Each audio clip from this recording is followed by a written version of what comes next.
Hey, what's going on, guys? Welcome back to the channel. In today's video, I'm not beating around the bush. I'm not going to waste your guys' time talking in circles like Chael Sonnen. I'm not going to speak in all these different mannerisms, whatever. I'm going to get right down to the point. And the truth is, Brian Ortega's career is over. Brian Ortega just signed to fight Yair Rodriguez on the Mexican card, whatever it is. I believe it's in Mexico City, headlined by Brandon Moreno. In the co-main event, we have Yair Rodriguez versus Brian Ortega. Not recently anymore, but they fought in July of 2022, I believe. I believe it was July 2022. And what essentially happened is Yair was beating the piss out of him on the feet. Then Brian Ortega kind of gets a clinch up against the fence. He kind of clinched up with him and then trips Yair Rodriguez out. The moment they hit the ground, Yair Rodriguez latches up an armbar. Brian Ortega immediately attempts to rip his arm free from the armbar, and in doing so, actually tore his shoulder out of place. And because of that, he's had to sit out for a little while. But he has recovered since, and I actually made an entire video exposing Brian Ortega for being a fraud. In fact, there's a lot of different factors we can look at, and I spoke about this, like I said, ad nauseum in my video about Brian Ortega, talking about him as one of the biggest frauds in MMA. I actually did a full breakdown on why I view Brian Ortega in the way I do. You look at the wins he has. I mean, no good wins. He actually only has one win in 5 years. Brian Ortega only has a single win in 5 years, and it's a decision victory over Chan Sung Jung, who is now retired. So in the last 5 years, Brian Ortega has not beaten a single fighter in the UFC today. Like, there's not a single fighter that's still in the UFC today in the last 5 years that Brian Ortega has beaten. And even that, he only has one win. So it's not even like, oh, he's beaten this guy and this guy and this guy and they all retired. It's not a situation like that. It's not a situation like Sean O'Malley where he beat all these guys and then they retired. And leading up to the Aljamain Sterling fight, we were going, oh, Sean O'Malley only has one win over a guy that's still in the UFC today, and that's Peter Yan. It's not like that. He doesn't have a single win. I mean, it's literally the only win he has is Chan Sung Jung in the last 5 years, and he's constantly at the talks. I mean, he's like the number 3 guy in the world, number 2 guy in the world, and it's a disgrace. Honestly, it's an abomination. But Brian Ortega just made the biggest mistake of his life because he signed to fight Yair Rodriguez again. And like I said, Yair was beating the piss out of him last time. It is going to be infinitely worse this time. A lot of times we see a situation where someone who's young, Yair Rodriguez is still lacking a lot of that highest level experience. Like, of course, he's fought Volkanovski, he's fought some of these other guys, but he's even fought Max Holloway, so he's fought 2 of some of the best featherweights of all time. But he hasn't really established himself at the top for a long period of time. He hasn't been in and out of title fights like a Max Holloway, like all these guys, and he's still kind of inexperienced. And that clearly shows in Yair Rodriguez's fights sometimes, where he fights a little sloppy and things like that. And a lot of the times we see a trend where these younger guys, like a guy like Arman Suki and a guy like this, and I'm not saying they've lost, they haven't, but guys that are younger and then they come up in a big fight and lose like he did against Alexander Volkanovski at UFC 290, they go back to the drawing boards and they fix all the holes in their game that caused them to lose. That doesn't make them a complete fighter where now they have no holes in their game, but a loss like that is the kind of loss where he's going to go back to the drawing board, and I truly believe Yair Rodriguez is going to be grinding. He's going, oh, I got taken down a bunch of times by Volk. There's better wrestlers in the division than Volk. There's better wrestlers that are going to come up that are going to surpass Volk in the grappling.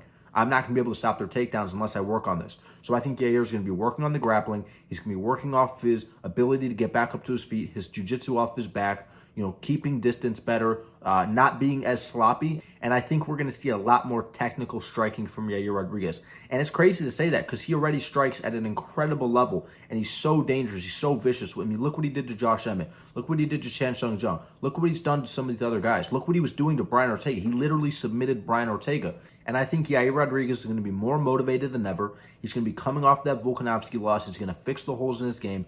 And I think Brian Ortega is going to be in for a living nightmare on UFC Fight Night Mexico. I mean, let's just take a second to actually break down this fight and look what we're working with for Brian Ortega. Even though Yair Rodriguez got out-grappled by Alexander Volkanovski, we can still go back to the drawing board and look at this and look at Brian Ortega's offensive grappling and all these different things. And I can really pinpoint this and confidently say, I don't think Brian Ortega is going to have a lot of success trying to take Yair Rodriguez down. I just don't see it happening. You guys can call me crazy. You guys can make fun of me in the comment sections.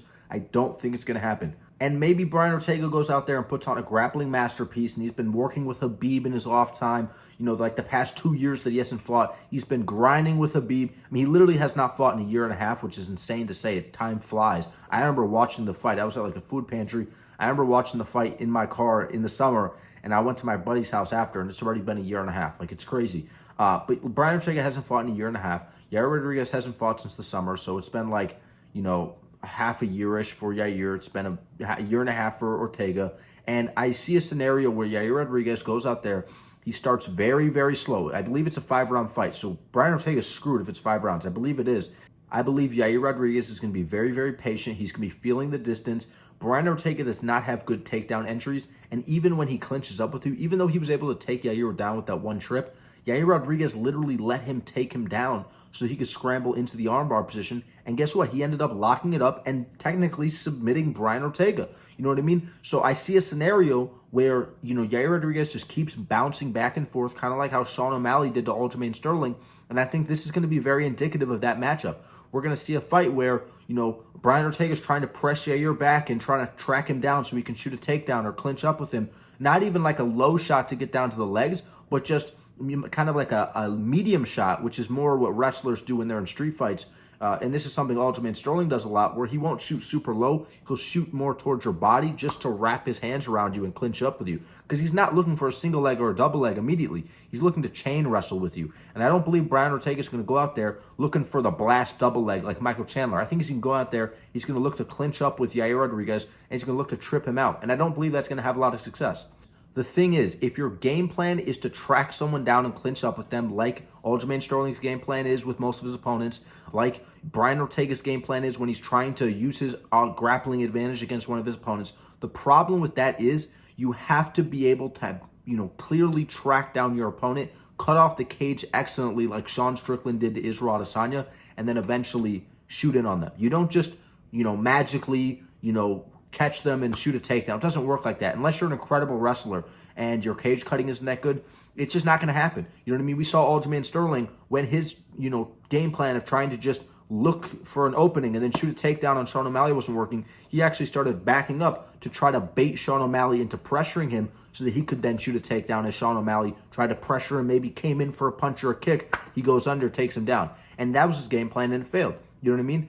So I see a scenario of Brian Ortega. He doesn't have the good footwork. He doesn't have the best footwork. He's never really shown the ability to cut people off. And I think that Yair Rodriguez moves way more than Alexander Volkanovski. He's constantly bouncing back and forth. It's going to be very hard for him to track him down. I believe Yair Rodriguez is going to have a significant striking advantage. Even if the fight does go to the ground, they have near even wrestling. Of course, Brian Ortega probably has a slight wrestling advantage. But when it comes to jiu-jitsu at this point, as far as jiu-jitsu being applicable to MMA, like their actual MMA jiu-jitsu, maybe Brian Ortega would win in a grappling event. I don't doubt that. But in MMA, their actual jiu-jitsu is not that far off, in my opinion. It's not that far off. So I honestly see a scenario where even if this fight does go to the ground, maybe Brian Ortega ends up on top. He's going to be getting elbowed into oblivion. Yair is going to be throwing up arm bars, throwing up triangles like he did. It's not even like, oh, I'm speculating. This is literally what he did in the last fight. It's literally a proven fact. He's going to be elbowing him into oblivion. He's going to be looking for arm bars and triangles immediately. He's always active off his back. He even cut Volkanovski pretty badly when Volkanovski was on top. Imagine what he's going to do to Yair. And that's if the fight goes to the ground. The fight may never even go to the ground. In fact, I would bet money this fight majority stays on the feet. And on the feet, Brian Ortega is in a world of pain. Brian Ortega should count himself lucky that that first fight only lasted as long as it did. Because the longer you stay on the feet with Yair, unless you are dominating him in the grappling and gassing him out like Frankie Edgar did to him, like Alexander Volkanovski did to him, I don't believe Brian Ortega has the offensive grappling to be able to do something like that. So because of that, he's going to have to be on the feet a lot with Yair Rodriguez. And oh my gosh, the body kicks he's going to be landing, the leg kicks, the head kicks, the spinning kicks, the elbows, the step-in knees, all the different techniques he's going to be using against Brian Ortega. He's literally going to dice him up and turn him into he's going to turn his face into a hamburger with ketchup on it. I'll put it that way. He's going to turn his face into ground beef with ketchup on it. It's going to be disgusting. It's going to be a vicious beatdown. It probably won't even be legally televised. You're going to have to go on some illegal websites like, crime videos. You're going to have to search up like cartel executions, Yair Rodriguez versus Brian Ortega to actually find this video on the internet because it's going to be disgusting. I am literally willing to bet my life. Barring some fluke injury, and the last fight was not a fluke injury, Yair Rodriguez submitted him. Barring fluke injury on Yair Rodriguez's end, there is no way Brian Ortega wins this fight. I don't see him submitting him. I don't see him outworking him. I don't think his cardio is better. He's not stronger. He doesn't have some massive wrestling advantage. The jiu-jitsu is even, in my opinion. The striking is nowhere near even remotely close. Sure, he has like a boxing advantage. Yair Rodriguez is going to have enough footwork and kickboxing to keep that boxing at bay.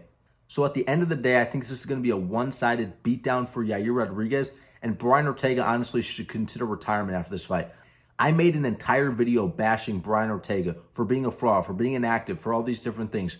But at the end of the day, all of that will mean nothing, because what Yair Rodriguez is going to do to Brian Ortega on that Mexico City Fight Night card is going to be worse and more vicious and more disturbing and disgusting than anything I could possibly put out on my channel, and I'm willing to bet my life on that. But let me know what you guys think down below in the comments. Don't forget to leave a like, subscribe. Don't forget to turn on notifications so you don't miss another upload, and I will see you guys in the next one. Thank you so much for watching. Peace.